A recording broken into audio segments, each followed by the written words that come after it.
Deputy CM Pawan Kalyan గారు recent గా చేసిన కామెంట్స్ కొంచెం వైరల్ అయ్యాయి. ఆయన మాట్లాడుతూ మనకి తెలుగు మాతృభాష అయితే హిందీ పెద్ద లాంటిదని చెప్పారు. ఆయన ఏమన్నారంటే పర్షియన్ని ఉర్దూని యాక్సెప్ట్ చేసినప్పుడు మనం హిందీ ఎందుకు యాక్సెప్ట్ చేయని అడిగారు. నిజానికి ఆ పాయింట్ లో మనం కాంట్రవర్సీ చేయాల్సిన అవసరం లేదు.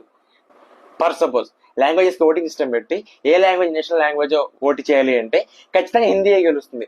And more over Indian represent ఒక లాంగ్వేజ్ కావాలి. మనలో మనం ఇలా కొట్టుకుంటే మనం మన కంట్రీ రిప్రజెంట్ చేయాలి ఇంటర్నేషనల్ గా. అలాంటిది హిందీని ఎందుకు హేట్ చేయాలి? దీనికి మెయిన్ రూట్ కాజ్ వచ్చేసి ఆ 3 లాంగ్వేజ్ బిల్ వల్ల వచ్చింది.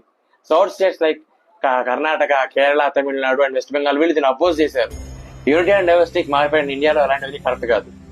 Being a fast growing economy మనలో మనకి యూనిటీ అనేది చాలా ఇంపార్టెంట్. రీసెంట్ గా చూస్తే మహారాష్ట్రలో షాప్ ఓనర్ కావచ్చు, కర్ణాటకలో బ్యాంక్ ఎంప్లాయీస్ కావచ్చు, ఇంకా తమిళ చెప్పక్కర్లేదు. ఇలాంటి ఇన్సిడెంట్స్ వల్ల దేశం సోషల్లీ చాలా డిస్టర్బ్ అవుతుంది.